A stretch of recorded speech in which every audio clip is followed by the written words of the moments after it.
Okay. So, yeah, welcome for the recording sake. Welcome team again to the session.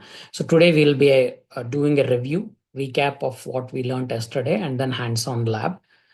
So to continue Anshu's question about, the code, what it is doing to understand line by line, as I said, yeah, it's good to understand and you should understand, but it's not like it's a mandatory thing to move forward or understand the whole landscape, AI landscape.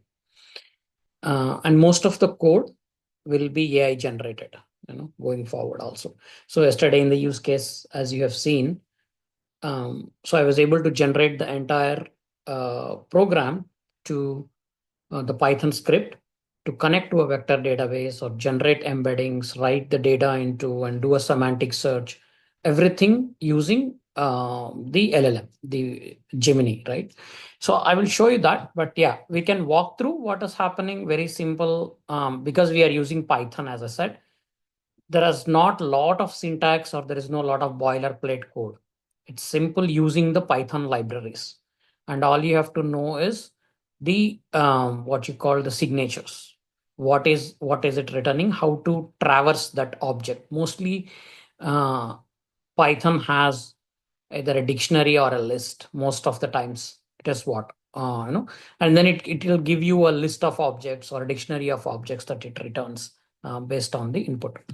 But definitely, yeah, we will go through a couple of use cases and we will also do the hands-on today, and you guys can all um, write code and start doing that hands-on.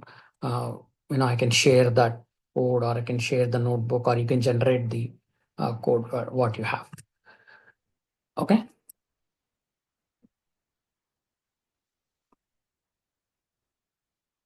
Okay. So we talked about how LLMs and all of this works, right? And then we talked about, so this is what I want you to um, understand and make a mental note of this architecture. So whenever you talk about, so even before going here, I want to, 1 second. Yes.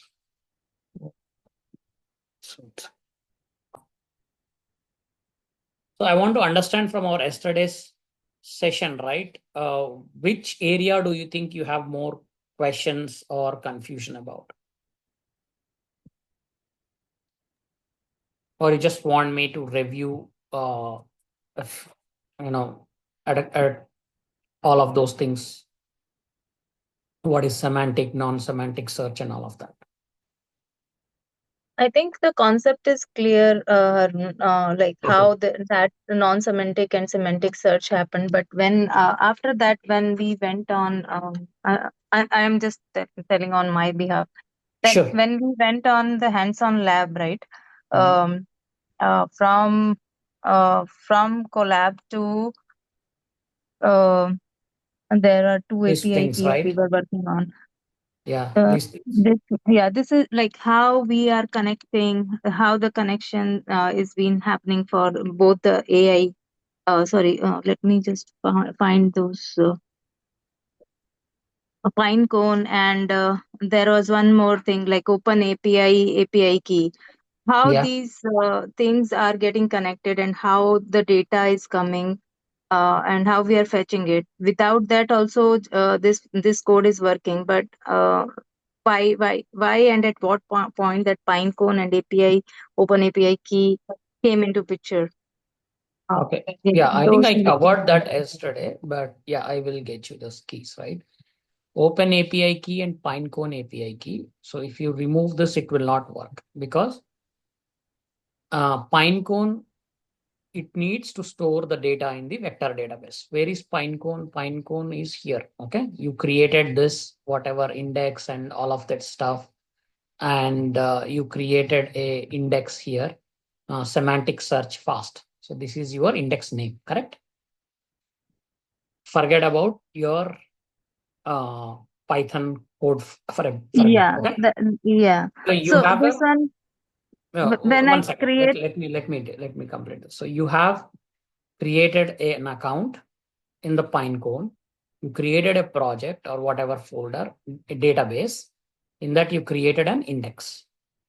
And this index you have, this is the host for this index, correct? It is created in the AWS, all of this, right? Yeah. Wherever you are from the outer world, so I know where you're coming from, right? So you're coming from the application world. Anywhere from the application, if you want to connect, you need all the URL, host, port, username, password, authentication key, all of that, right? Auth key, correct? When you want to connect to any API, Yeah. right? Exactly. So all of that is actually basically built into this API key. Okay. Once you use this API key to connect using this Pinecone client. Okay. So you are saying you're creating a Pinecone client object with API key. So that's why I said a lot of things are simplified for you. You don't need to write all the boilerplate code.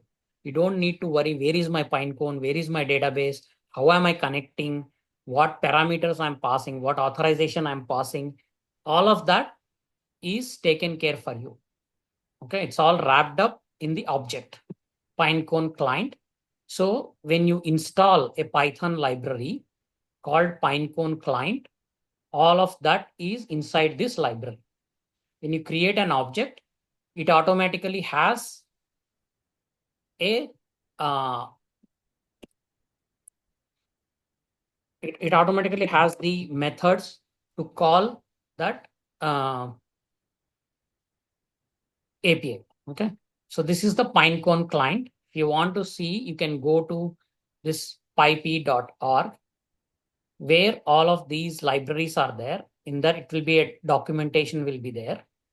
Okay, and in that it will tell you. So you are installing pip install Pinecone client usage. You create this Pinecone API key. This is how you create this object. Okay, so when you create this object, it will automatically connect to the Pinecone host port, whatever, which is connected, which is associated with that API key.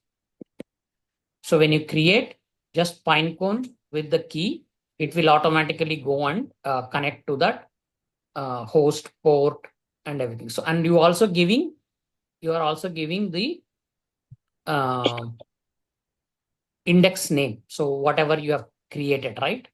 So for Pinecone client, it will just connect to your account with the key, and then you are giving the index name here.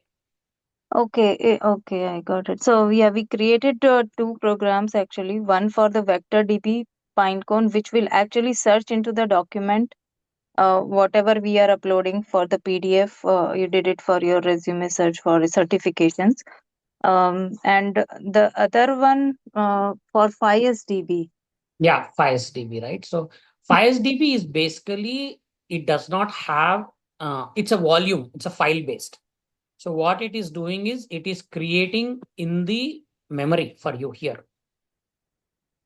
Okay, it does not have a separate database or anything. When you are installing Fire Okay. CPU, it is creating some store on this machine locally for you. Okay, so okay, this is kind of in memory In search. memory, yeah, in Okay, memory volume, okay. and then you can you are giving the this when you say model, you give the model and embeddings, create a FICE index. So you will just create FICE dot index, and then you give the embeddings. So So when this is I the sorry, Mhm. sorry. When I gave the instructions to Gemini AI, Mhm. it did not give me the dimensions. So what does it mean that like dimension equal to embedding dot shape? It did not give me that code. I had to add it by looking at it. Is it not required to add, or will it? How will that work if it is like, how will we know that the code which is being Yeah. So provided by AI is correct? yeah, no, yeah. So it's not 100% always, right? LLMs will give you about 90 to 95%, but you have to debug that 5 to 10% on your own. This dimension is now again, you can say what is, so in Python, normally what you do is you can go and check what is the, so this is the NP array, NumPy array. Okay. What is the type? And then in that, you can say, you can go and check what is the data type of this dimension, why it is giving you this dimension. So I think it is giving you to read from this transformer model, what is the index that you need to consider. So it says flat L2 is a simple index. For larger data sets, you can also have various different indexes. Okay. But that's what I said, right? That is digging deeper into each use case. Mm-hmm. You want to Okay. focus on the overall architecture and to connect things. Okay. Okay. Okay. Okay. So Got this it. is the Yeah. piece of code. Sometimes it will generate, sometimes it will not. But you will have to kind of, you can figure out. So when you get error, right, you can also ask to fix it. So most of the times it also gives you, to fix. It fixes the code itself. But that's why at some places, yes, you may have to debug and add some things where it is missing. Okay. Mm. Okay. So let me first go here and start the compute. We will do the use case. Okay. So what I wanted to show is, see, there is another vector store called ChromaDB. Okay, sorry. Before going ahead, any other questions from anyone?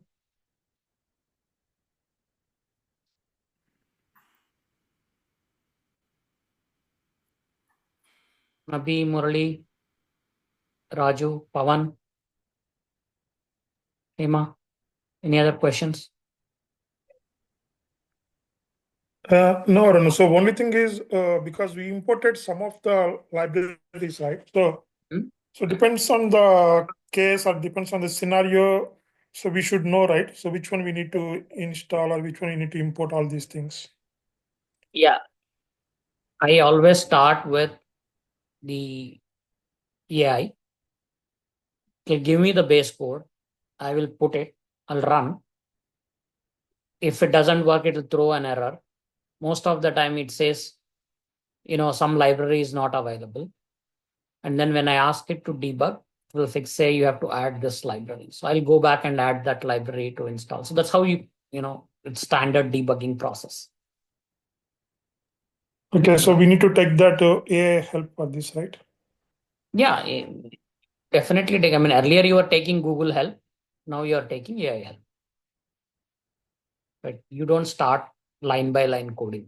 Right? So first you have to know what are all the libraries that you need. So for example, let's say ChromaDB. Okay. So I want to use ChromaDB. Now, if you go to ChromaDB, first thing what it will say, getting started, it will automatically tell you what you need to install. Okay. So I get that. And then I'll put here pip install ChromaDB. Okay. Now from there, it's the every product has a documentation how to use it, right? So then it says import ChromaDB, create a Chroma client object. Then it says create collection, some collection. Then add some documents of your own with IDs. Then it will automatically get added.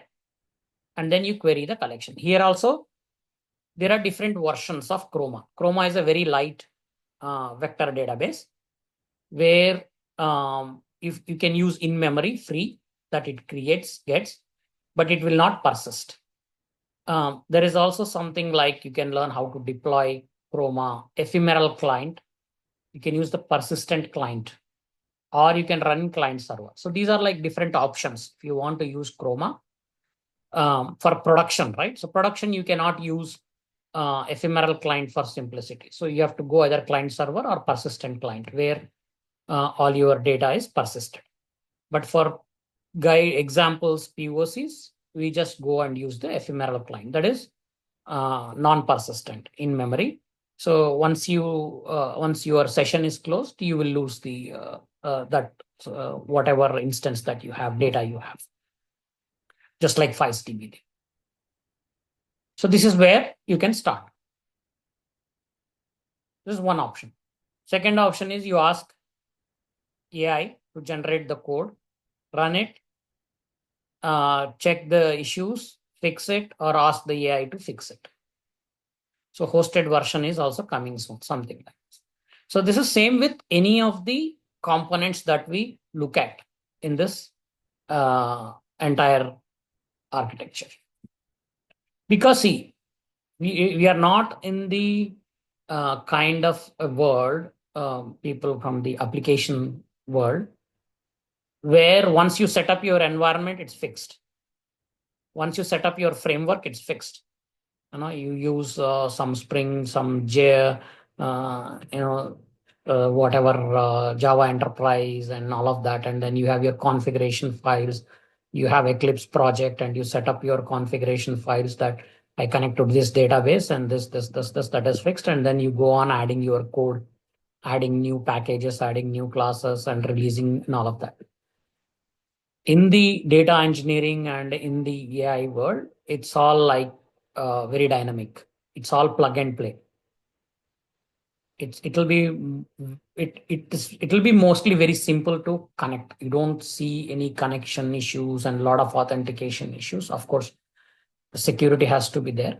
But you see, all you need is one key to identify, where you have to go and connect. So whatever it goes to Pinecone, it knows the Pinecone standard host port to connect to, and it'll search with your API key, and then it'll have all the list of indexes or databases that is associated with in your account.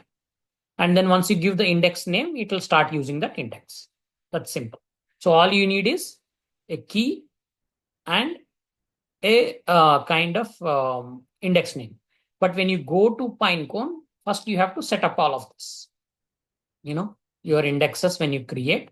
So you should know. So this host port, it'll automatically come, but you have to know which metric you are using to search, which cloud you are using, which region you are using. So you will be paying for this in your production environment in an organization. You will be paying for cloud, right? So AWS cloud region, or if you buy Pinecone on AWS, it will automatically pay for the AWS. So this is charged in production environments, and it already has this host. But all of this is again linked to your API keys. Okay. Now let's go here. I'll say, ChromaDB. I'm using another vector store. Okay. Chroma is an AI native open source vector database. So it's an open source, which means it's free. Everything you need to get started built in and runs on your machine. So it will run on your own machine. Once you install it, it will run on your own machine once you instantiate. Okay. So if you go here, ChromaDB. So I'm going to install ChromaDB. So it's already installed. Sometimes if you are fresh starting your environment, it'll ask to restart your runtime.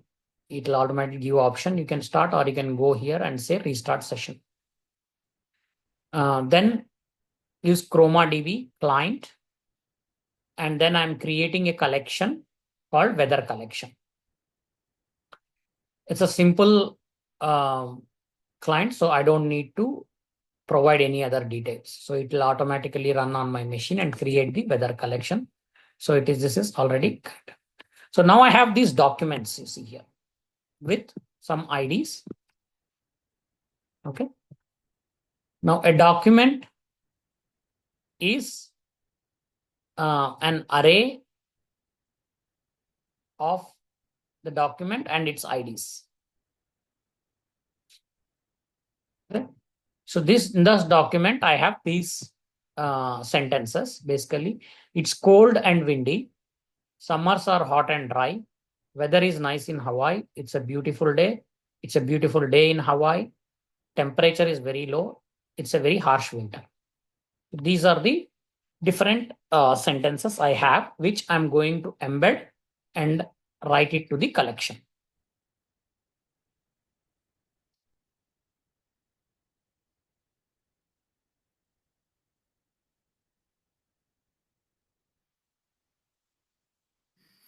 Where are we embedding here?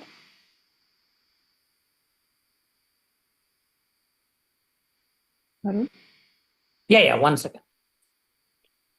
I'm just checking here.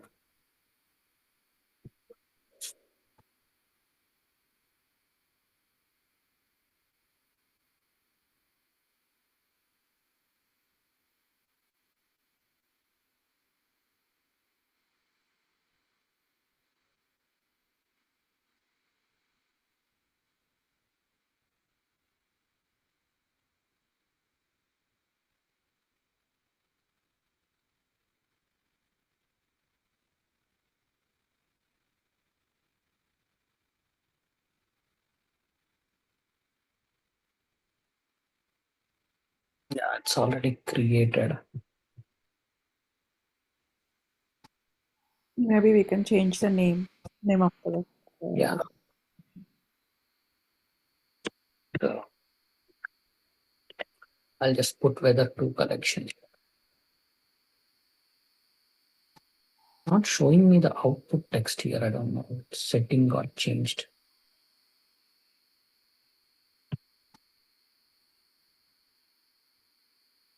Open a new notebook here. I'll just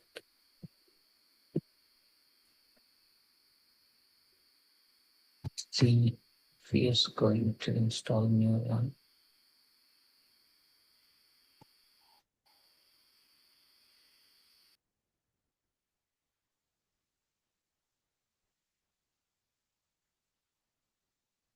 Yeah.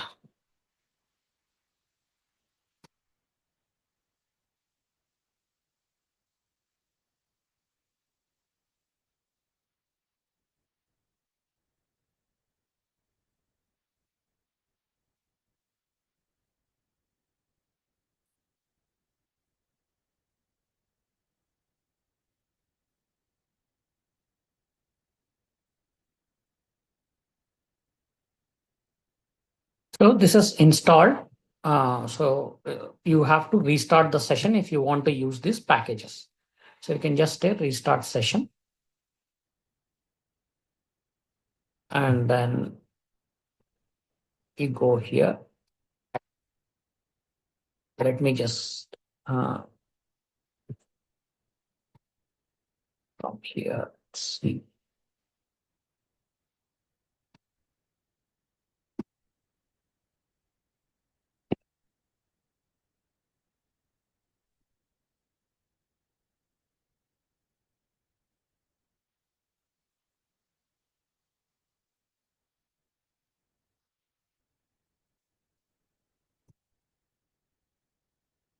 It should tell you basically how it is embedding. Yesterday we talked about. So some of the vector databases have their default models, embedding models that they use to do the embedding. Some of them we specifically give it to them. See here, it says all mini LM L6 V2. This is the embedding model that it is using. If you want, you can go and check this.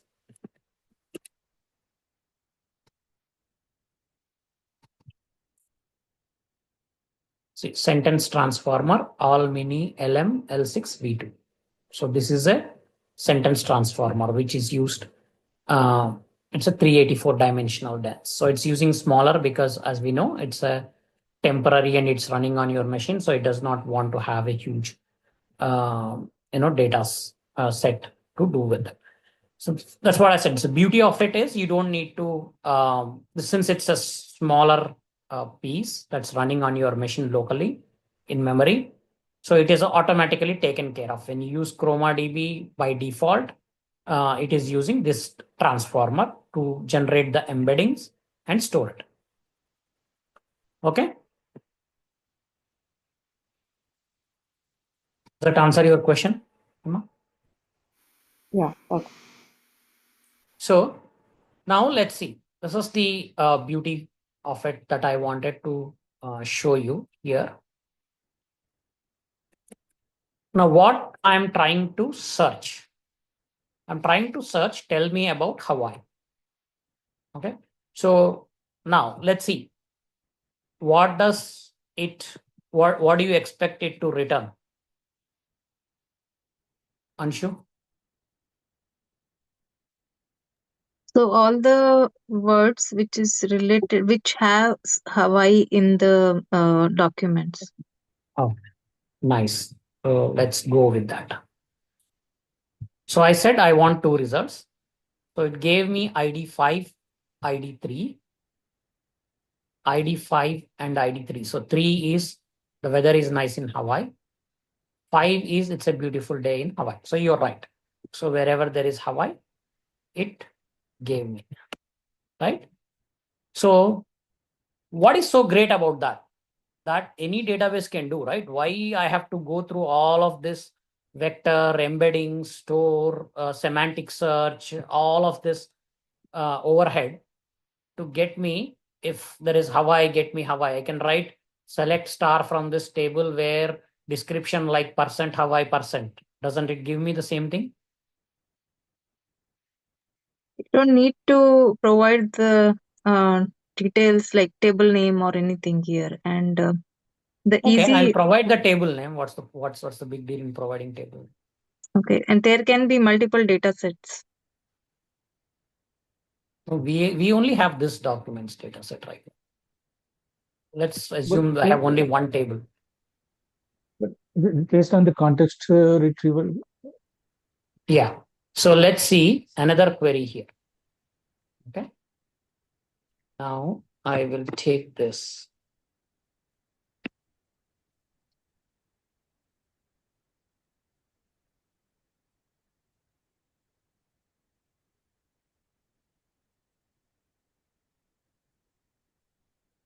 Okay. I want to see what is the data that says it's freezing. Is there a word freezing here anywhere in any of these sentences? But the context winter, harsh winter is there. Yes, so exactly. so But previously you said Hawaii will come, right? But now Mhm. there is no freezing at all. So what does it do? So Harsh in winter. case ID 1, it's cold and windy. So it understands cold and windy is like freezing. Okay. Now I give me more context of this sentence. Now it says it's cold and windy, temperature is very low. So when the temperature is very low, also it says it's freezing. Okay. Now increase the scope. Say 3 results. Cold and windy, temperature is very low, it's a very harsh winter. So it's giving me everything that is related to freezing, which comes in the same space as freezing. In the n-dimensional space, freezing, winter, cold, harsh winter, low temperatures, all of these fall in the same space, very close by. So that's why it's able to pick up the context, even though you have not asked for exact word anywhere. Okay. Even if it says freezing, temperature, the temperature alone will not tell you the temperature. It can be high, it can be low, you can say medium, it's hot, it's cold, it's very high temperature. But since the temperature is coming in the context of very low, the entire sentence, okay, the entire sentence has a meaning to it. The temperature is very low. the embedding that is created for the entire sentence with the context. So that's why the embeddings will fall into the same space as you say freezing, because it has a freezing has a meaning. So wherever it is cold, harsh, winter, low temperatures, windy, cold, all of this fall in the same space. That's why it's able to understand the context when you are retrieving. So that's what is the beauty of semantic search and vector data. That is why we are going through all of this, having a vector database, having a semantic search, having embeddings model, trying to retrieve the relevant results and all of this, because it gives us the advantage of searching based on the context and meaning of the sentence rather than the exact sentence or the words in the sentence. Okay. Yes, Pawan. So Harun, like we created a new vector database. Within that vector base, like we embedded, like we created like 5 to 6 vectors, right? Like I mean embeddings 1, 2, Yes, 3, 7. Yeah. yeah, seven. So within that vector database, right now there are only 7 vectors which are representing our embeddings.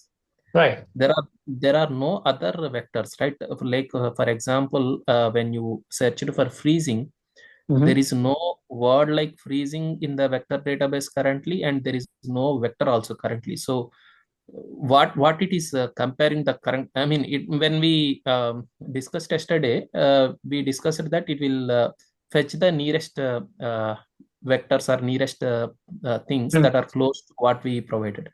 Currently our vector database has only 7 embeddings, but how it is comparing the word freezing with That's what I'm trying to explain, right? When you convert this sentence, it's freezing, to a vector, you get a number. That number is, it falls into the same space as these. So for example, let's go here. Yesterday, we talked about this, correct? Yeah.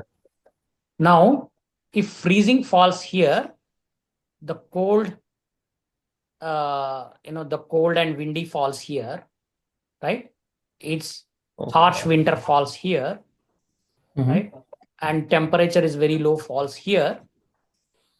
It's hot falls here. It's a beautiful day falls here, right? So like this. Now your question falls here, so it will get these results which are close to it.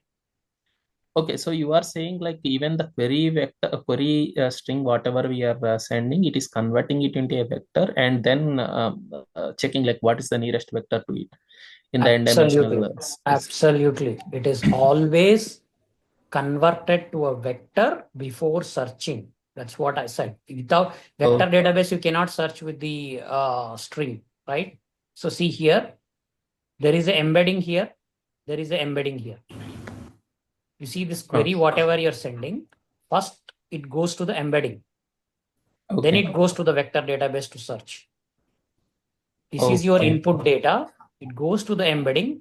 Then it is stored in the vector database. Okay, so we also talked about this model and this model should be same, exactly same. That is only when you get proper results, relevant results.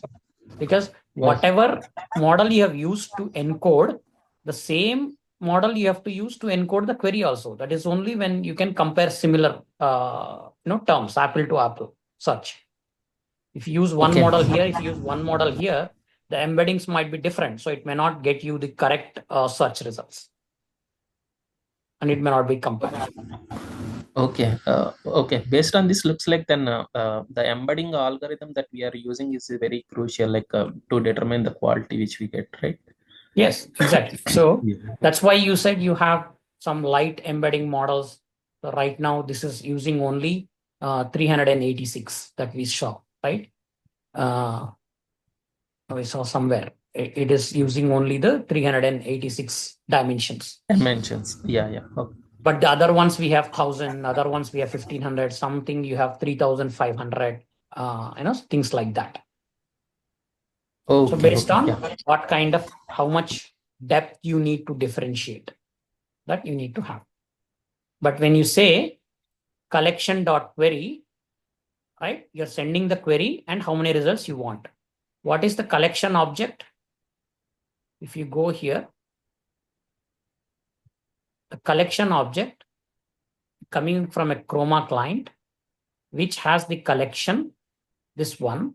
So when you use Chroma client, it is using the default embedding to do the embedding. Sorry, not this here, right? So here, sorry. So when you use the collection, this collection dot add. So this is the same collection object you are using to add the documents, same collection object you are using to query the documents. So when you use collection, it is using this model. So obviously when you're using the same collection object for query also, it will use the same model implicitly to convert to embeddings and do the search. Yeah, got it, sir. Thanks. Right? Okay. So awesome. So that's what I said, right? So that's the beauty of it. Now, if you keep on increasing, right, 5. So now you have exhausted the cold and windy, low, harsh winter is done. Now you don't have any more things that represent freezing. So it says, okay, then it's a beautiful day, summers are hot and dry. These are not relevant. But since you wanted 5, nevertheless, it has to give you 5. Okay, so it has given you 5. Now, if you look at the distances, 0.8, 1.0, 1.0, these are very high, 1.3 and 1.4. These are farther away from the results. So it says this is the closest match, then the next nearest one, then the next nearest one. It keeps on searching the closest ones in all directions and get you the results based on how many results you want. So when you do tuning, you have to see, hey, what is the ideal number that I'm getting the good results? So if you look at this and say, if I want to restrict my search to the relevant results, I should say, okay, I should restrict it to only top 3 results. That's where I'm getting the good results. The other ones seem to be irrelevant or very far away. That's about how you, on distance, Arun? Sorry? Can we restrict based on distance, where distance is more than 1? For ideal results? Yes, you can. So basically it will return you, but you have to do the filter. You cannot push the distance I want based on this distance. Okay. It will use its algorithm for nearest neighbor. You can only restrict how many results you want, but once you get it, you also have this metadata. Okay. Okay. So then you can say, hey, I want only you can filter this entire object with distance less than 0.5 or 0.1, and then you 1.0, and then you can use whatever you have filtered results. Got it. Right? So basically what you get here,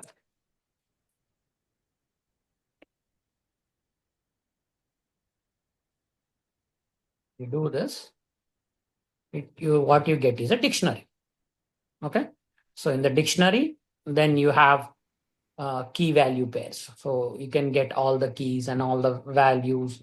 You can traverse through the dictionary, and then you can say filter the entire dictionary with the values where value less than. So all of that code you can write in Python. Okay. Yep. That is the additional kind of tuning or transformation or business logic that you want to put in. Got it. Okay. All right, guys.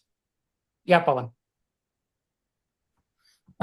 So just a continuation to the previous question. So it's converting our query also to a vector. So is that vector stored permanently once we query, or No. is it just temporary? No, it's not stored. It will just use that vector to search within the vectors of the database and then give you the response. That's it. It's not stored unless you add it. So you have to add that here. Okay. Yeah. Okay. Now let's. Oh my God! It's again stop. Yeah. This is the problem with I think I don't know how much time I have put to inactive. So what I wanted to run through is So not the Chroma DB one. So this we already did using this one. Let me go here.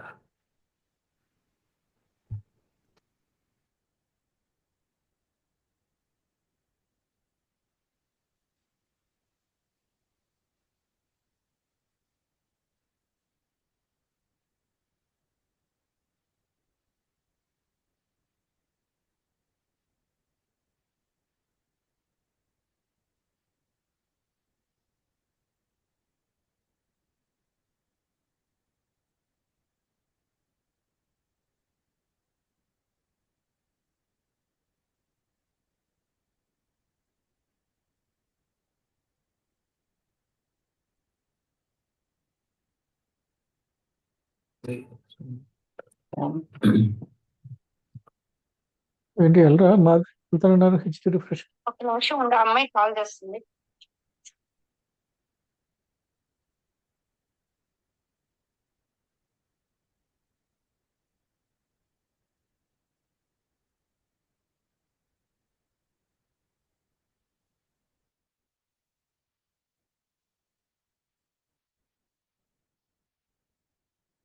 One second while this comes up, my cluster.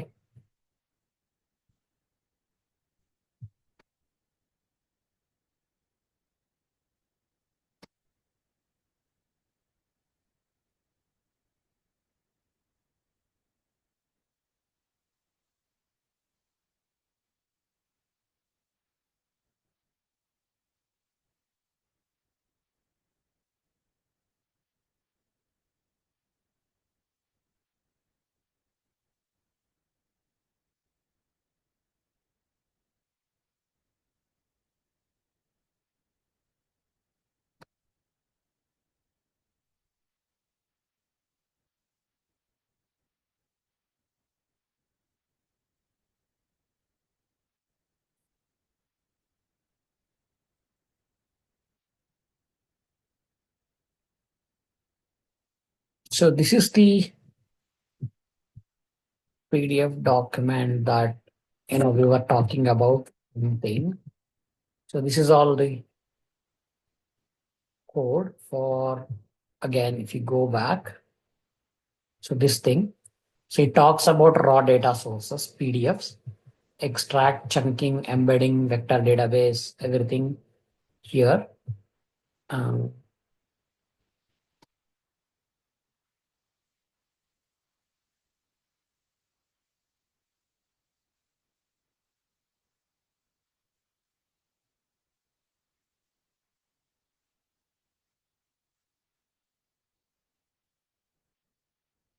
So this is the volume, basically the where I'm storing the PDF files that I'm ingesting. This is the database. And in this is the schema or whatever you call 3 point. And then I have tables and volumes. In the volumes, I have the PDF volume. Okay. In this volume, I have two PDFs, gas range manual and washer manual. So these are the two documents that you see in the representation here, raw data sources. So this is what we are trying to ingest and get to answer the questions. So we will check this to see. Basically, I'll just walk you through. You don't have to get too much into this because this is an extension. When we start LLM, the RAG, end-to-end RAG tomorrow, I will introduce. So this will be the use case we will continue. But for now, directory path, think of it as just like, you are doing some folder and then uploading files here. The same directory path, think of it like that, some path where you have the files. So this is all the Python code, file path for each file, create data frame, and then so these are two files here, and then I'm writing those files into. So this is all again the boilerplate code just to read the files and then write. So here, if you see, for PDF page, so for each PDF, I'm calling extract text method in this. Okay, and then text splitter I'm using to, these are the separators, new line, space. Chunk size I'm using 1000, overlap I'm using 200. Okay, and then I'm using this splitter to get the chunks, and those chunks I'm insert into this LLM RAG docs text. Okay, so that is the index that I have here in the catalog. Go back here. So I'll show the catalog here. So in the RAG tables, docs text, we looked at it yesterday.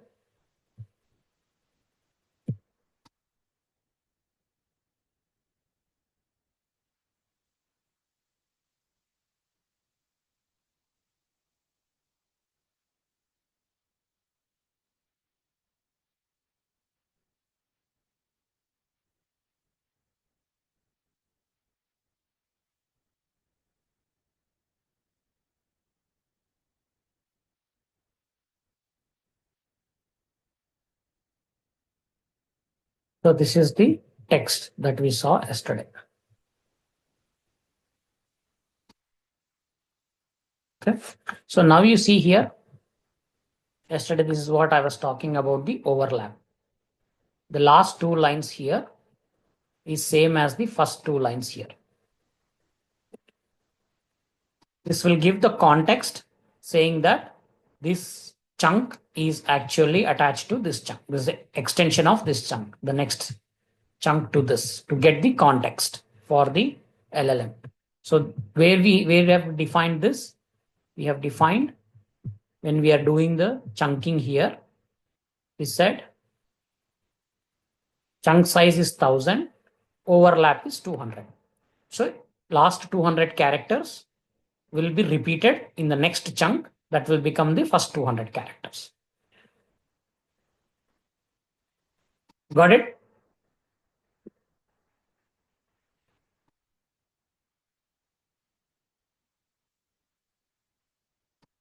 So now we are inserting into it. And here, oh, this is just to track. Now, if we go back,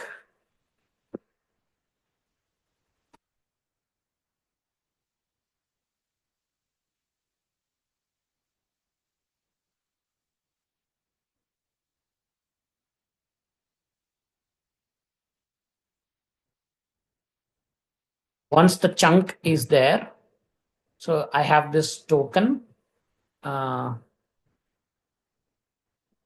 Databricks environment, Databricks token that we want for, again, the embeddings that we want to use the model.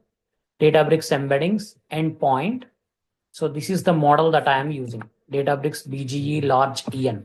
So this is the embedding model that I'm using here. Okay.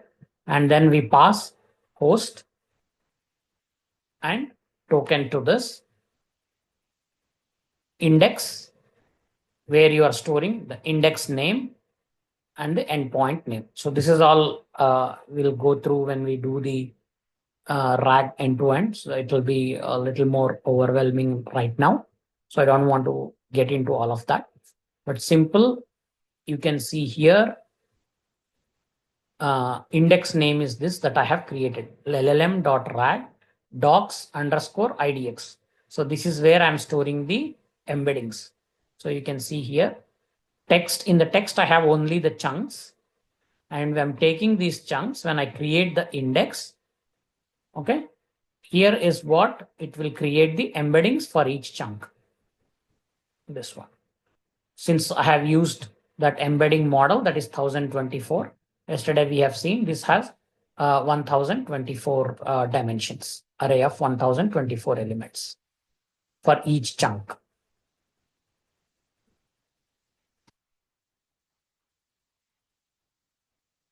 Okay. So just focus don't focus on, don't get too annoyed about the whole code stuff. Just focus on the flow. Okay, the program flow, what is happening, okay, and what we are trying to do. And this chat model is basically the LLM model. So what is this part? We will come into the RAG when we do the RAG, and we'll say what is the template and all of that. So remember, in the first class, we talked about what is the prompt. So whenever I use a RAG, the user question, I will first append my template to it. So this will become my system prompt. Every question I send, I will send this prompt. Hey, your assistant, you are answering how to maintain troubleshoot questions. If question is not related to one of these topics, kindly decline to answer. If you don't know the answer, just say that you don't know. Don't try to make up an answer. If the question appears to be an appliance you don't have data on, say so. Keep the answer as concise as possible. Provide all answers only in English. And then I'm telling it, use the following pieces of context to answer the question at the end. What is the context here is what we are providing, whatever we are getting from the embed vectors. That remember, see here. So whatever I'm getting the answers is whatever 2 or 3, whatever I'm getting from these. So all these 3 I will pass to the next level, to the LLM model. And then I will also pass the question. So it will read the question, it will go through these answers, and then it will prepare an answer to your question. So that's how this entire RAG is. So don't worry about the second part of it. We are still focusing on this part. Query embedding vector database embedding. Okay. So do you have any questions just for this part? Or I would ask you guys to, take one of the use case now, all of you, except Ramya, all of you guys, I would request open Google Colab, somebody share and choose which use case you want to do now. You want ChromaDB, this one, you want to try now, or you want to try FiceDB. I think some of you have already tried this. So let's try with the smallest one. Okay. Who want to share the screen? I can give you the code, or you can use this. I can share, but you will have to help me. Sure. Okay, just give me a minute. And let's not try to debug here. So whatever is working, I will share you. You can just get started so that everybody please follow that. I want everyone to open Google Colab. Everybody has Google Colab?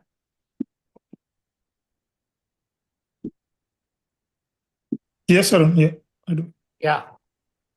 Pawan, Nabi, Raju. Let me know if you can see my Sure, screen. Pawan, everyone. Yeah, logging in. Okay. So just give them time. Anshu, let everybody open and confirm in the chat that they have Google Colab set up. Yeah. Start.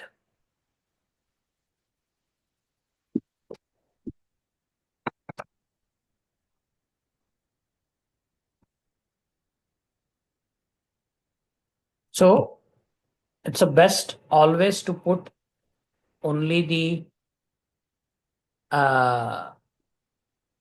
installations in the top widget. First, Okay. keep the Okay. installations. Yeah. And then you can copy and move the other code to a next cell. Okay. That will be easier. Always divide into small, by function, right? Each thing where you can differentiate and see what's happening in that particular cell. So the first one, we normally put all installations, we install libraries.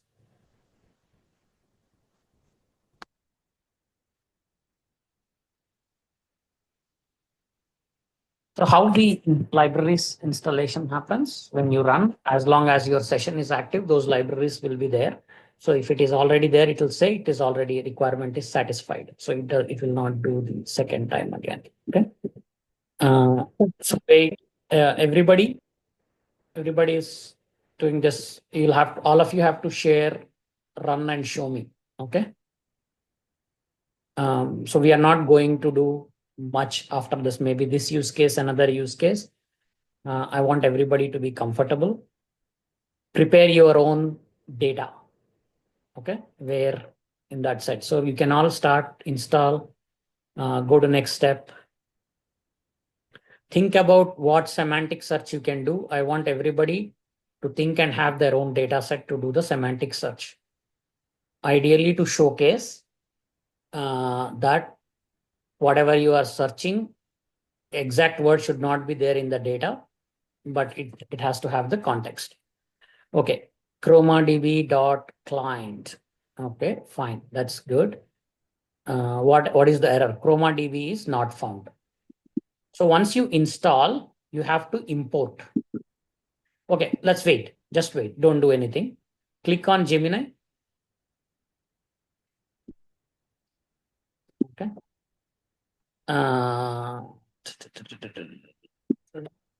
Does it show?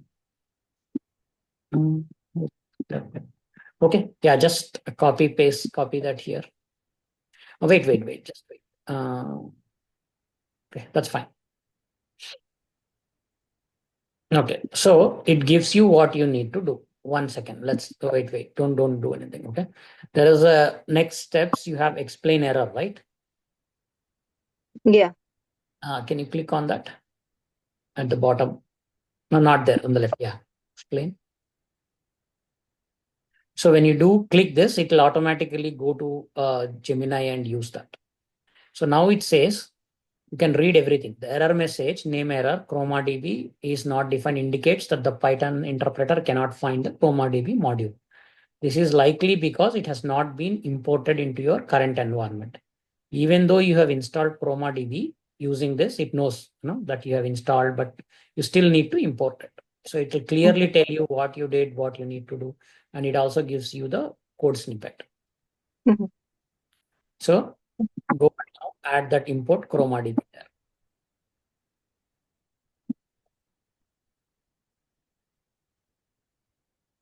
Okay, now run it. Now collection dot add. What are you adding to the collection? Oh, You yeah.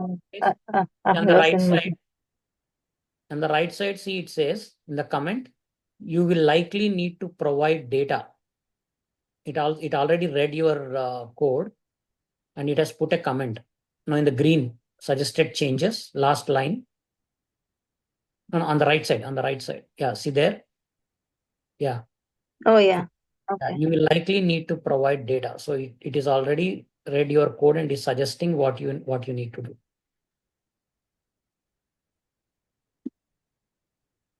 So I just need to add the data. Oh, we are not able to see your screen. Oh. Let me reshare. So everybody is following, able to create, import. Wow, we are able to install and import. Okay. So in the collection.add, probably you may not need to give the metadata. You can just give the documents and IDs. So I'll give you, right? So this one, I'm adding in the chat here. Wait, let me add to the chat.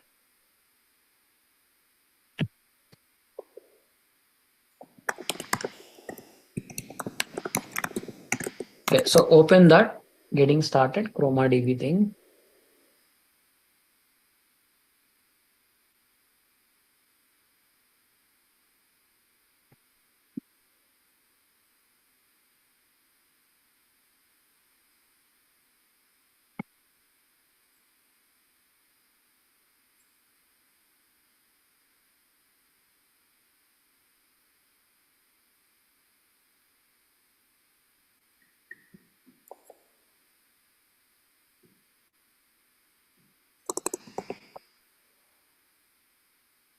So I'll Okay, just take yeah, the- just copy that. There's a top right button there. Copy. Top right button. Yeah, you can just use that to copy and paste it. sorry.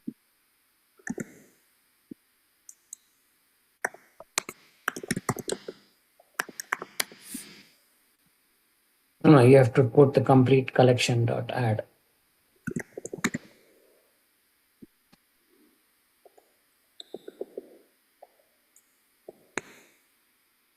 Yeah. So now you change whatever you want your data, at least 5, 6, so that you can showcase the semantic structure.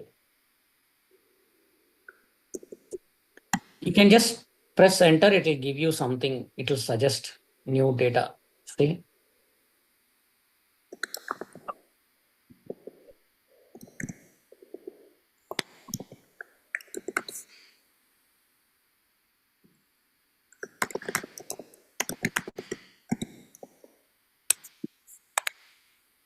Just keep, okay.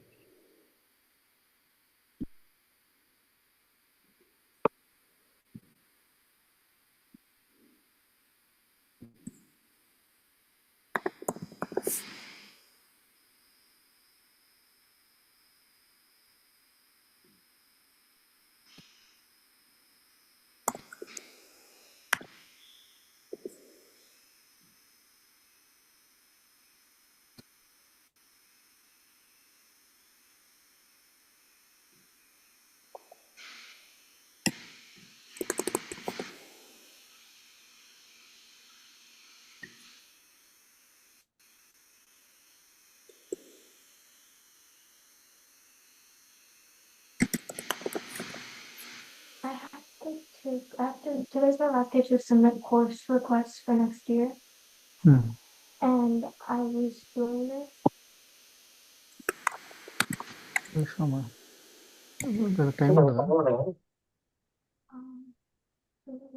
So do I need to provide the number of IDs same as like number of sentences, right? Yes, yes. You need to have ID for each one.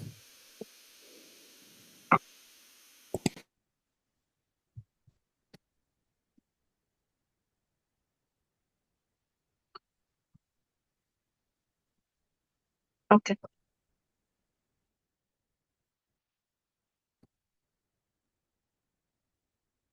Okay. Should I run now? Yeah, fine.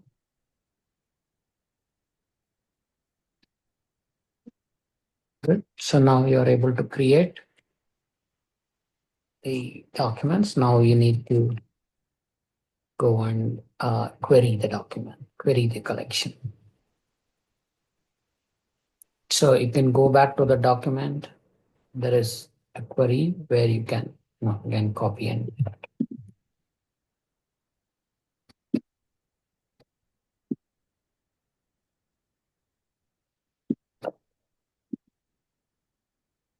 no, go to a new cell. Go to a new cell. Again, it will execute everything.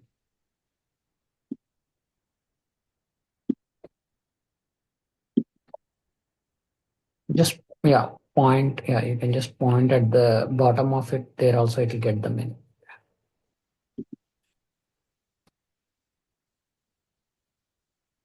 Oh, so it should not ideally pick up anything because No, the query will, text right? is.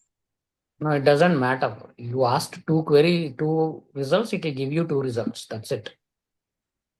It doesn't matter how far they are from your query. Oh, okay. Okay. Now, if you put 10, just put 10, results equal to 10.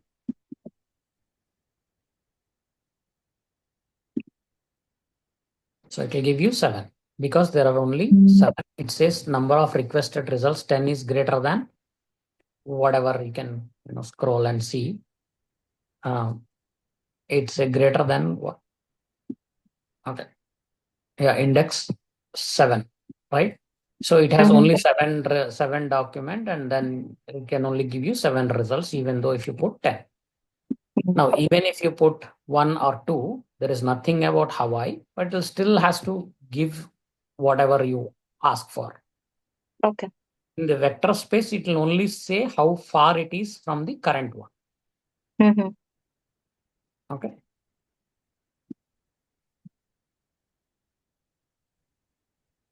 And do you see the distance for those IDs 7? Can you go down and see the distances?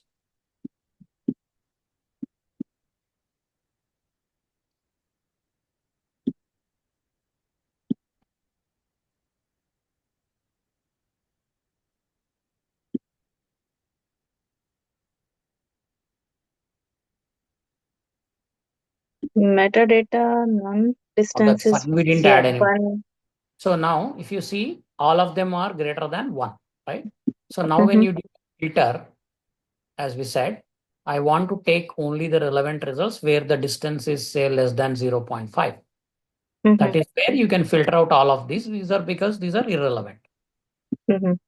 That filter you have to add on your own. Okay, after the here. Yeah. So how will I add the filter? That's okay. You don't have to do now. Okay. Later, search for the, because it's not a simple filter object. You have to parse through the dictionary and then each element, and then you have to see by which element you want to filter it. You can just copy paste this object also and say, give me a Python code to filter this object by distance.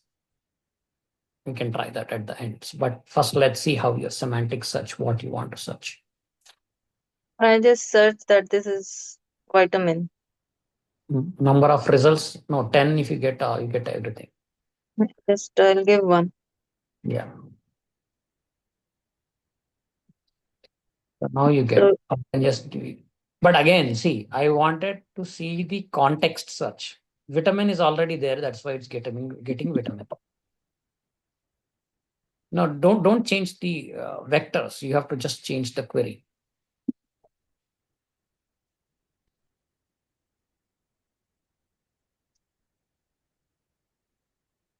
Okay, I have not written anything in fruit. So everything is fruit, but the fruit text is not there. Yeah, but you will get all of the fruits, right?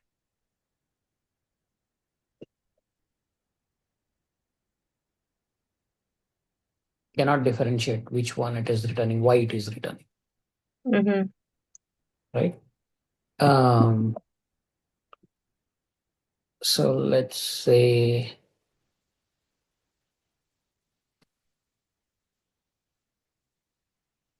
can I try sweet? It will return. Just see. No, it still returns oranges are sour. yeah. ID 3. Right. So yeah, so you have to think about what data you know the things, what data you want to put, think about it, and then you can showcase. Okay, so meanwhile we'll go around the table. Who's next? Who want to show their Hema? Share.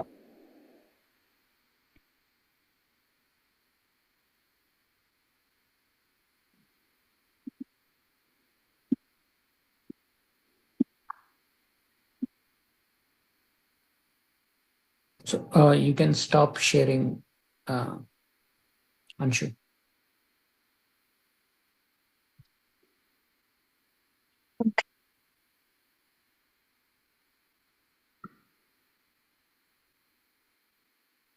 Okay.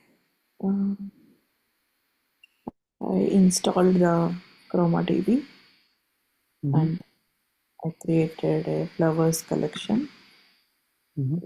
The scent and color, colorful and scented. Jasmine is having great scent. Marigold is bright and yellow, beautiful color. So when I asked for give me colorful flowers, it gave me Rose is colorful and scented. Marigold is bright and yellow. And mums are beautiful color. Okay. And I asked for scented flowers.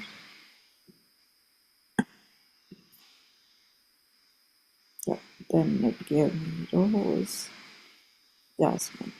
But I gave the results as 3, so this Okay.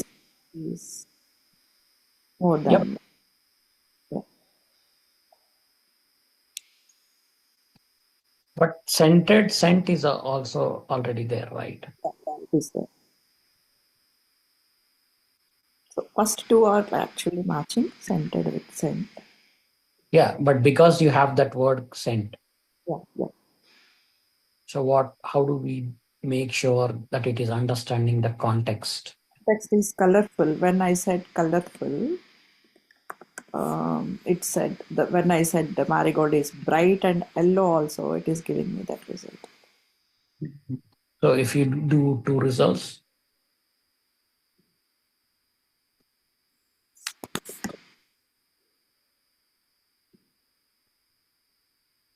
Rose is colorful, marigold is bright and yellow. This is the context. okay, yeah, good, yeah, nice.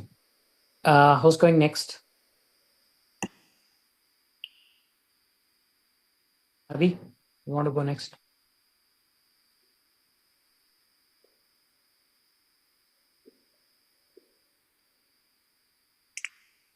You are mute.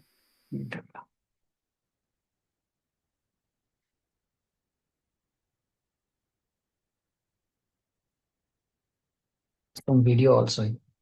Okay. Okay. Can you see my Okay. screen?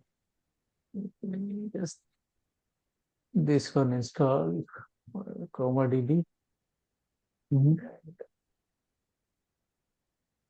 And import. I took this collection. Okay. 5 IDs. Just putting the collection as give me speed document. Okay. So we have to put this one. That's something we needed.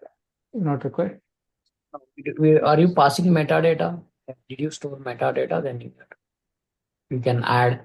So basically Okay. filters for the metadata. You can, within that data, what you want to filter match with. Oh, okay, okay.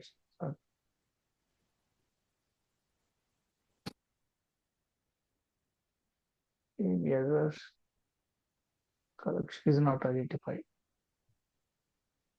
Okay. Did you run this one? Yeah, to run it.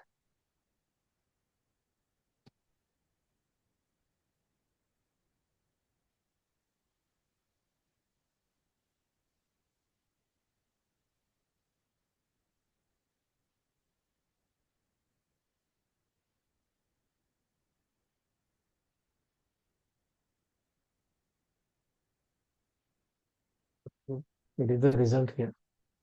So I have to print, right? So then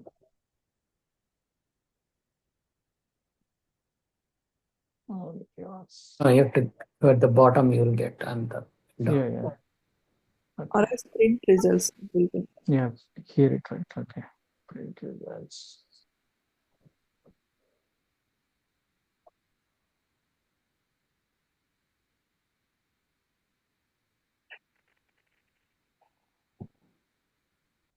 ID1, ID3.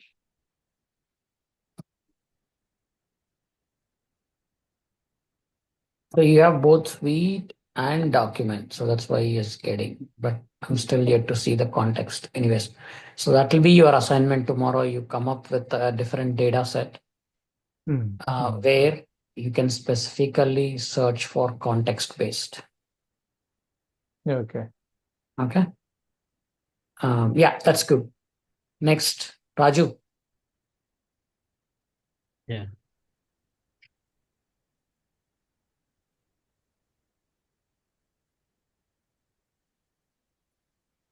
One second.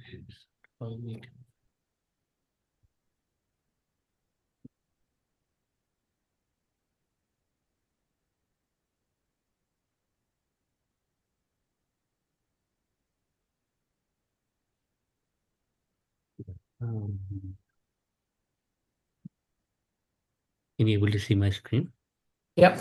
Oh, yeah. This is my Chroma, DB installation using a pip statement. And I used a collection client. I created client for the Chroma DB, and I created the collections, and I kept some data in the documents related to languages. So with IDs mentioned around 5 documents. So I queried with using a computer language. This is a query document about a computer languages, and I'm expecting a 4 results. Out of 3 are relevant, and fourth and fifth are not relevant to the Java. Computer programming. So I got the first priority as a C. Second one is a C++. No, fourth is also computer language only, right? COBOL. Yeah, cool. Only the fifth one is. Just now I changed by Hindi to C++. That is the reason another came. Okay. Yeah.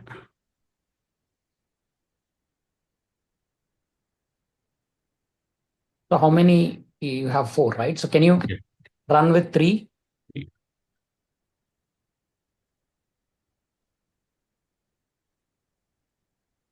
Okay. You got C++, and Java. Java. Yeah. Okay. So can you change the query? What are non-computer languages?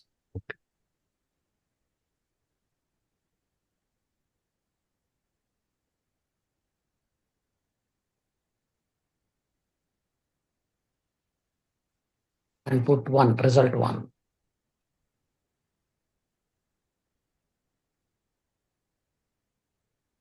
So it's not working. It's identifying COBOL language code. Yeah. Should actually do the English one, right? Yeah. Yeah. I think second will come out. Oh. No. It is also not working for the 2. Yeah. So it does not understand. Did you change now, or did you run the document already? Just Can you change? Yeah. Just change that. I'll try to. Run it. Yeah, you can try programming language, non-programming language. Okay. A non-programming language. Okay.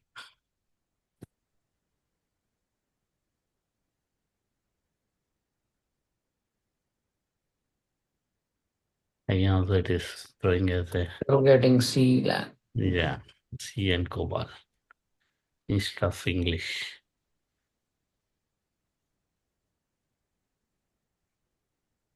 Okay. You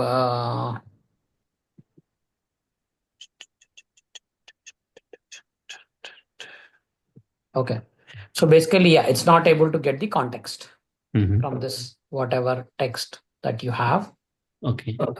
With the embeddings model or whatever query text that you are embedding, it's not able to get the correct context. Okay. I'll try to change the text by adding the program in Java, C++.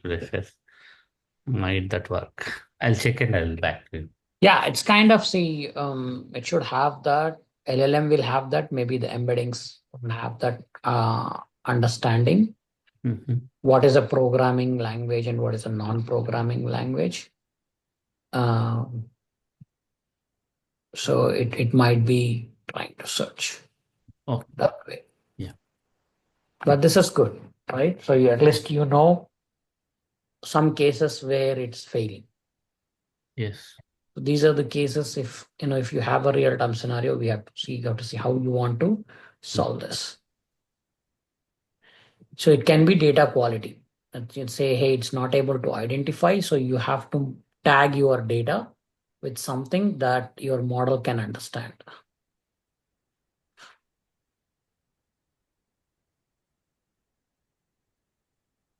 Hey, can you try to change the sequence? Like if you write the English language first. Okay, but yeah, it will give first 3 only. Even though you're writing a programming keyword inside this document, it is not Can you add 1 or 2 more languages like Latin and Spanish or French? I think the word programming is misspelled. That is why in the document double M. G is missing. Oh, sorry. Yeah. But the whole point is that it should be able to understand. It should not look at the grammatical or spelling mistakes. It should, the programming and programming with double M should fall at the same, in the embeddings, it should fall in the same area.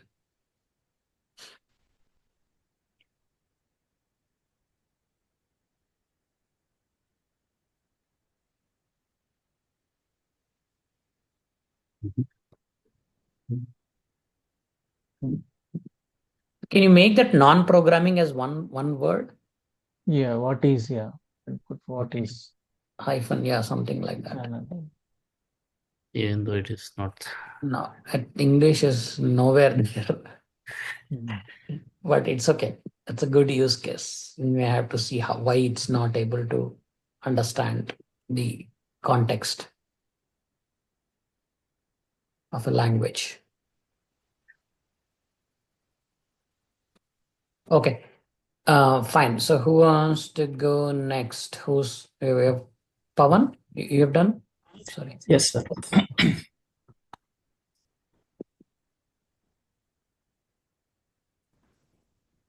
Okay.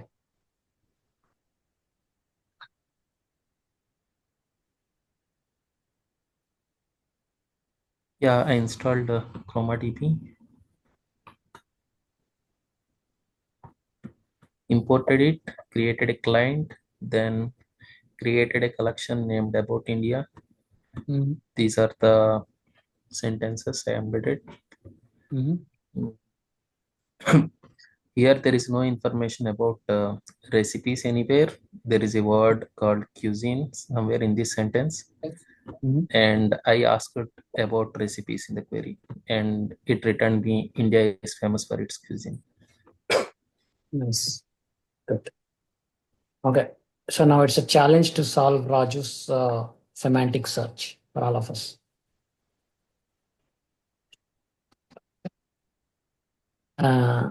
Anyways, yeah, that's good. Thank you, Pawan. Yeah, thank you. I think, yeah, everybody's done good. Okay. So you guys get the context of it, right? What we are trying to do, what is a vector database and all of that. And we have also gone through the basics. One question. Yeah. So, is there any general practice like which type of vector database we have to choose for which type of data collection we have, like for text data or for numerical data or for image data? So, is there any practice? Yes. Yeah. So text data, that's what we use, right? Semantic sentence transformer models. That's what we use. Okay. And then for image, we have different models where the LLMs like DALI and all of those work on the image and videos thing.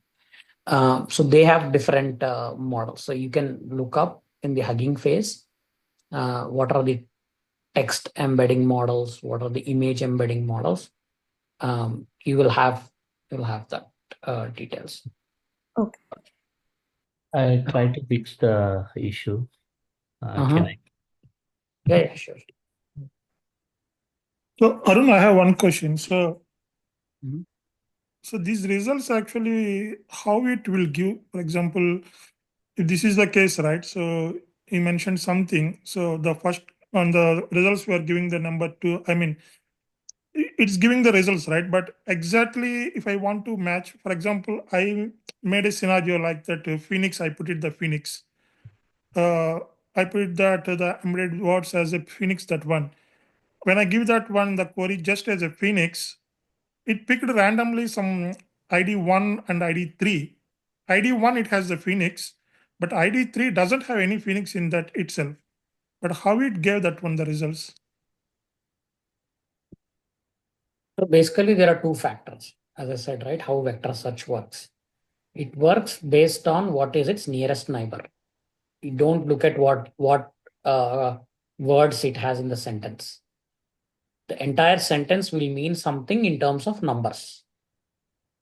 It will only see the position of that numbers with respect to the existing data that you have. Numbers where in that entire plane, like I have shown the distance, right? So whatever is to it, it will give you. Now, if you want more, it will give you the next nearest. Even the next nearest is maybe far away. Does not have any meaning at all. But since you asked for 2, it has to give you 2 no matter how far it is. So that is why it is also giving you the distance. Some models, it will give you the match probability between 0 and 1 mostly. So whatever is close to 0 is your closest match, best match, or the closest one. The farther away you go to 1, it is farthest match. If it is more than 1, it's like completely irrelevant data. So that's why you have to look at the content plus its rank or its match percentage score. Basically, you call it a match score. So the score should be closest to 0. That's when so can we manipulate that score? Or so because see, I gave that phoenix as the word in the out of the 5, so I gave 3. But when I give the results in the query as a word as a phoenix, it gives the ID 1 and ID 2. ID 1 has the phoenix, but ID 2 doesn't have phoenix. But whereas the ID 3 has the phoenix in that index. So usually I expect that wherever the phoenix, it comes that one, right? No, what I'm saying, it's not just word search.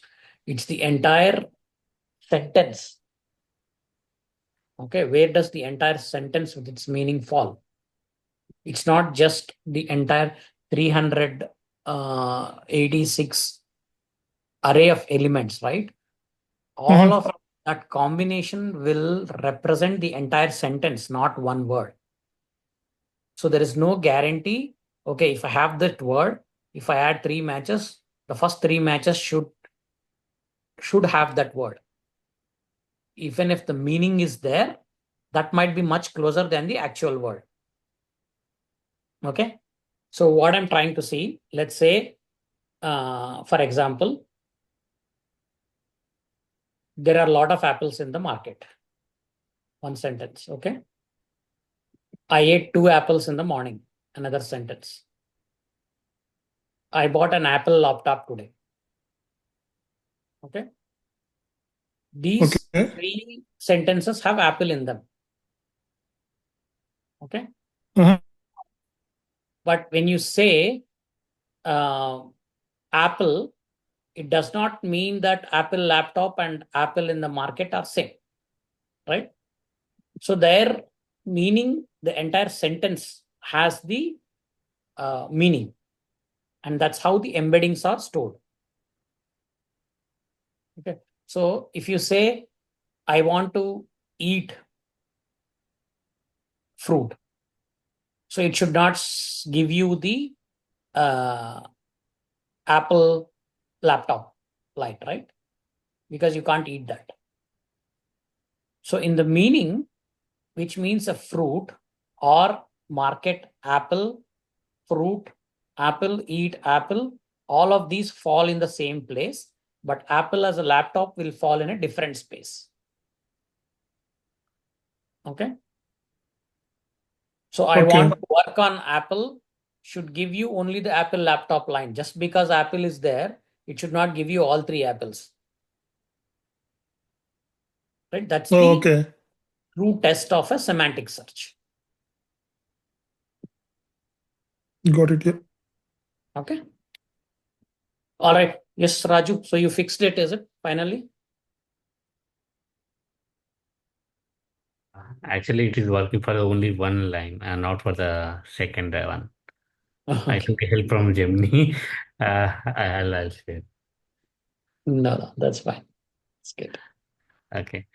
Even though I adding the communication language between people for the languages, it is not picking up these 3 lines. It is only the picking for the natural language like English, Spanish, French are used between. This one is picking, but this is not picking the 3 lines. Again, it moving to the C or C++ Java side instead of the communication languages. Try Yeah. different languages. So basically, see, we don't want to change the data, right? So basically, we have to change the Yeah. embedding model here. Yeah. So this is what is telling you is, if you have this kind of data, maybe this embedding model is not good enough. Okay. Okay. So Okay. maybe you have to go for a bigger model, sentence transformer model, maybe with a bigger dimensions. This is only 300. Maybe it's not effective enough to do the language model. So maybe you have to go with a bigger one for a 1056 kind of dimensions. So that's the use case.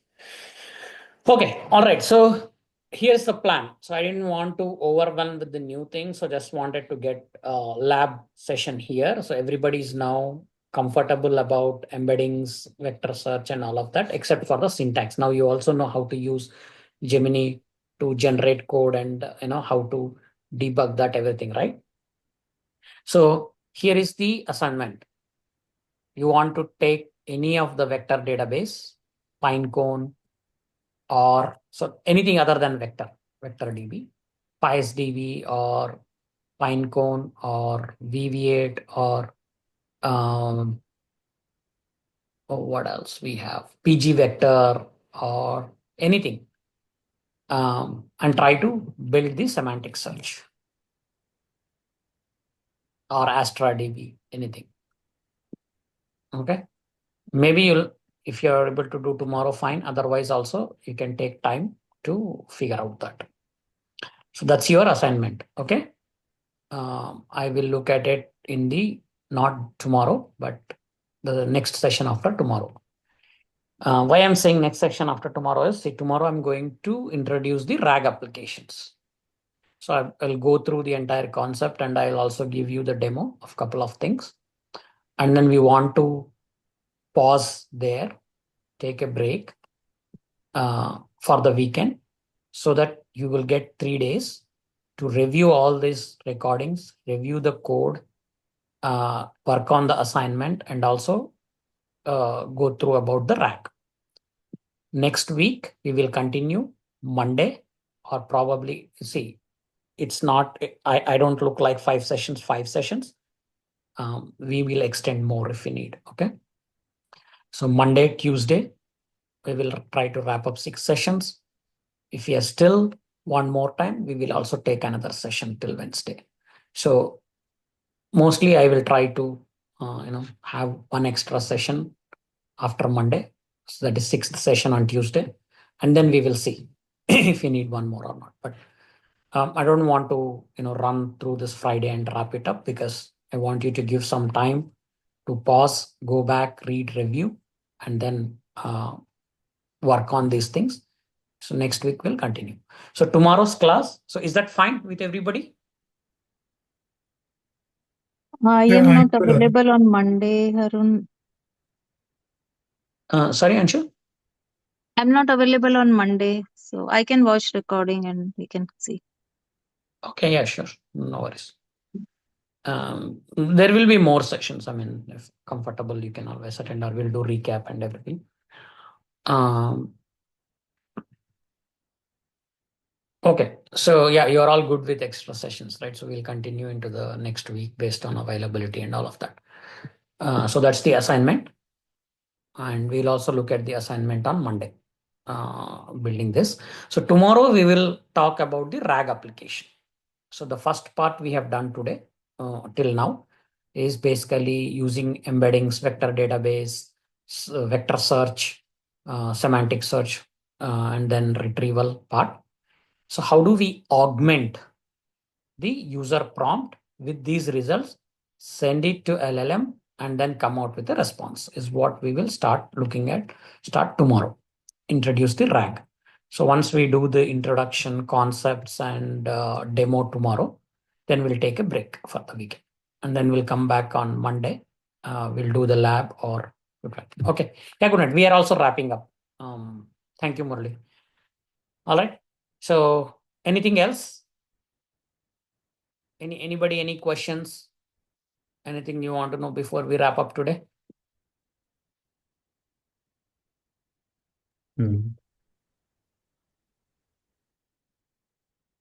Okay. All right, folks. Thank you so much. Appreciate your time and effort. We'll continue the next concepts tomorrow. Okay. Take care. Thank you, Varun. And I will, submit this, add this recording. I know it's just mostly lab, so not much that we have discussed today, but still I will add it for the review sake if anybody wants to look at it. Okay. Thank you. Take care. Have a good night. See you tomorrow. Thank you. Bye. Thank you, Harun.